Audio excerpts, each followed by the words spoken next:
introduction first. We're here at a Tibetan restaurant, and today is the 5th? Is this a Sixth? restaurant? No, well, not a Tibetan restaurant. It's a restaurant with a bunch of Tibetans. Yeah. Look. Surrounded by Tibetans. We're still here at Chengdu though, we're not anywhere near Tibet. But the area near where where our hostel is completely like a Tibetan center, like a Tibetan gathering spot. Today is the 5th, I believe, or is it 6th? Or is it the 6th? No, it's the 6th. It's the 6th. Yeah, 6th. We're still at Chengdu, and I am Jay, and we're here in my program. Today we have special guest, Marin Toscano from... Marin! Fuck you. Marin Toscano from Boulder, Colorado. Tell us a little bit about yourself, Marin. Where do I start? First of all, nobody can say my name right, but that's besides the point. I've come here to Chengdu. I don't really know what I'm doing here, but luckily I met Jay, who's a lovely Canadian. Good representation of his own country, really. Typical, just like I'm a typical American. You know, I live in Boulder, Colorado, where all the fake hippies live. They're kind of like trust funder hippies, so I know it's a little confusing if you don't really know what that means, but they have lots of money from their parents, so they spend all of it on buying clothes that look really dirty, not washing themselves, and like putting weird shit in their hair and making it into dreadlocks. And then there's even this gang of hippies. It's a gang of hippies. They actually commit crimes and like attack people. So it seems kind of counterintuitive, but they are a gang of hippies, and they have like bling. Like they have hippie bling. It's like big giant crystals wrapped up with hemp on their necks. So that's the hippie gang that I have to actually. They're pretty dangerous actually. They like kill people just like buildings. There you go. Learn something new every day. Hippie gang. Yeah, exactly. Gangster hippies. Do they listen to like rap or like? No. Like reggae rap? Yeah, reggae rap. Exactly. Like softcore rap, like hippie music rap. Well, I'm eating all the vegetables. These are some really delicious fresh vegetables. Something I kind of miss when I'm in China, but you can totally find them. It's just usually people like Jay don't like to order vegetables. I'm more of a meat person. Screw vegetables. Yeah. Over here he's eating the pig tongue and pig back meat dish. Wow. Let us introduce our dishes. This is hui guo rou, pig tongue and pig back meat, and you have spicy pepper. What I mean hui guo is you cook it once. So basically you wash it. No, I mean you boil the meat, then you slice it, then you do a stir fry. So it is pre-boiled, then you stir fry it. So here you have potatoes, because Americans, they love potatoes. It's impossible to eat a meal with Marin without potatoes. I fucking love potatoes. But I actually don't like French fries. I only like potatoes when they're spicy. It's like unavoidable. Every meal we have to have potatoes. And here you have some pork ribs. And I believe these are boiled ribs. They just boil them and chop them up. And here you have assortment of vegetables. You have lotus roots, some sort of bean. It's like, yeah, big green bean. Green bean, cucumber, and pepper, pickled pepper. This is actually an Anaheim pepper. At least that's what they call it in Mexico. I was really surprised when I saw it in China because I thought it was only in like Latin American cuisine. They love this stuff over here. I know. So basically only Americans and Canadians who don't eat peppers on a regular basis. So tell us a little bit about what you're doing here in China. Like, you're a university student, right? 3rd year, yeah? What are you doing here in China? Oh, that's a little complicated. And kind of, I'm actually getting paid to be here. Not actually paid like an income, but my living expenses are paid and my plane ticket was paid for, which Jay's really jealous of because, quite honestly, I'm not nearly as really don't know what I'm doing here. Do you hear that? Every prof in our faculty, you should probably pay me. Yeah, you should probably pay him. He knows a little bit more. I need more funding. About life than I do, but she doesn't know anything and she's still getting funded. Yeah, but it's all about guanxi in China and everywhere actually. So I happen to know a Chinese professor at my university who I do Kung-Fu with, which is Brazilian martial arts, which is awesome. That's why I'm in such awesome shape and he's not. But anyway, I'm just saying. For those people who don't know what guanxi is, guanxi is guanxi basically means connection, and guanxi is like the most important thing you will need in China. It's more important than money. Yeah, if you have guanxi, you can do anything. So I had some guanxi back home, which it doesn't even mean as much in America, but it got me this deal because my teacher has a grant studying Tibetan culture and how Tibetan ideology might have some sort of effect on Chinese environmentalism, because the real problem is, for example, Western environmental organizations generally have this idea that nature and humans are completely separate. So to make nature natural, you have to take the indigenous people out of it. For example, nature preserves and nature tourism. So that's kind of the environmentalism idea that's been propagated by the Western culture and has basically been brought to China. And they've lost a lot of their traditional values anyway, but if you look far back enough to traditional values in China and Taoism and some other religions like that, and especially still Tibetan culture to an extent, you have a harmonious idea about humans living symbiotically with nature. And my teacher is researching if this kind of idea is re-emerging at all as environmentalism spreads. So that's kind of what I'm trying to figure out, except for it's really vague. And my job is to basically just kind of internship with this environmental NGO, GSEAN, and their office is actually in an apartment, a very small apartment, because that's actually pretty common practice for NGOs here, because they receive like no funding from the government and basically don't have any other funding sources. This NGO basically just works as a networking NGO between a bunch of other NGOs that are bigger, and so they don't really do any actual projects, but they have a really extensive website that helps other NGOs connect. So I've been staying with them. It's a bunch of like recently college graduated kids who are very passionate. Ooh, we're getting tea. Tea. 谢谢.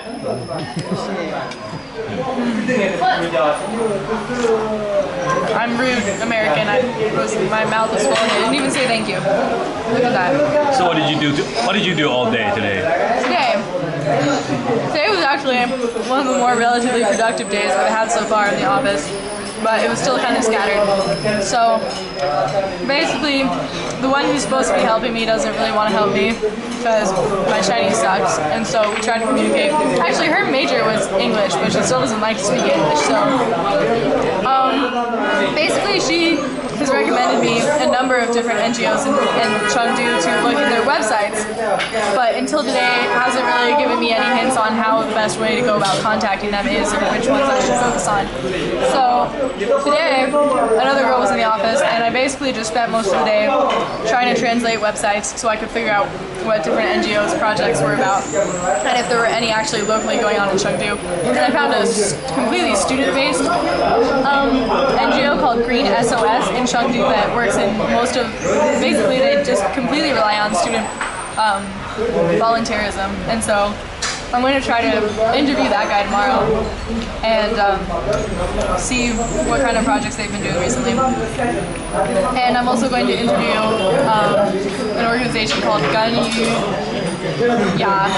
which is something about roots. They're actually really a big organization. Even though I didn't hear about them today, they have like over 200 different offices throughout China. 根语芽 will mean roots and budding. Yeah, roots and budding. Or sprouting. Oh, okay.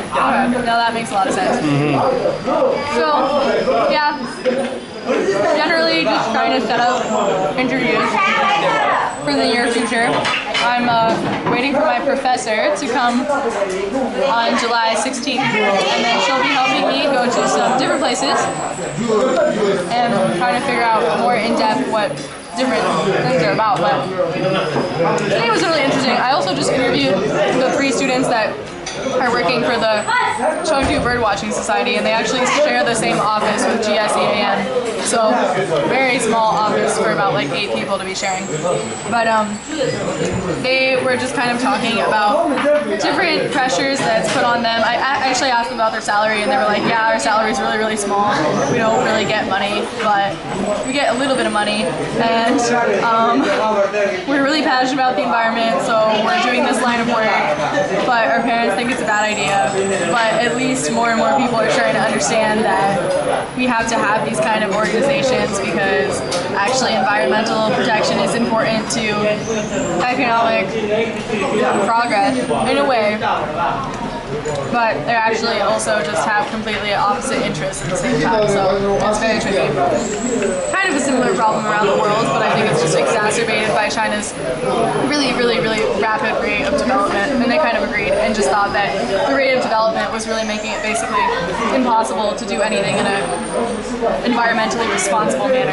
So it's a struggle. It's a struggle for NGOs here in China, but they're coming along. So tomorrow we're gonna go and do a bunch of interviews. If you are interested in these videos, keep watching. If you're not really interested, you should probably skip them. They'll be like boring interviews with people who are into environment, to be like interviewing a bunch of tree huggers, I guess. Yeah, but Chinese tree huggers, so they're extra cute. Yeah. Really cute. Anyway. Yeah. That's why I'm going for tree hugging chicks. Yeah. Yeah, me too. Tree hugging girls. Very cute. Anyways, anything else you would like to say to? Closing words? Well, not closing words. You still have like 3 minutes. Oh no, 3 minutes. I think you're just interviewing me right now so that you can eat all the food. And Every time I am doing the interviewing and like doing the filming and doing the talking, I don't get to eat. whatever, you're eating more than me right now. Exactly. I'm getting back. Well, let's see here. I think I just like to say that Chengdu is pretty cool. It's not like the funnest place, but it's starting to grow on me. It has a lot of different kinds of people. It's definitely way cooler than Shanghai. Shanghai is annoying. Everyone knows that. The people there, there's some nice people, of course, everywhere you go. But anyway, Chengdu is awesome. Although I'm really excited to go to Ganzi. I just kind of hope that we don't encounter any flooding or any riots. Ganzi is the western part of Sichuan. Riots would be awesome. Flooding, not so awesome. Yeah. Flooding, I really don't want to die. I have a lot of people I love back home. I don't know. I'm okay with dying by doing something cool. But I mean, I'm like a really good swimmer. I'm too young to die. You're 26. It's fine if you die. I'm only 21. What? Okay, here's the question I usually ask a bunch of any foreigners. So, what would you say? What would your advice be for anybody who's coming to China, like from the United States? Oh, from the United States. Yeah. You probably shouldn't come if you're a pussy. And especially if you don't like eating different kinds of food. If you're not like adventurous at all in eating food, I would just suggest you stay home. Pork tongue, for example. Pork tongues. Pork tongue. Rabbit head. Rabbit head. Pork lung. Really spicy.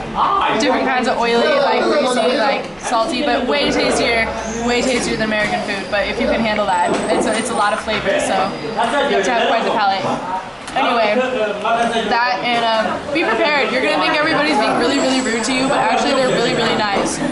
So basically all it means is they're gonna like kind of bump into you sometimes, maybe on the bus or subway or on the street, and people will bump into you and they might not say sorry, but that's just a cultural difference. Like, they really don't hate you or have anything personal against you.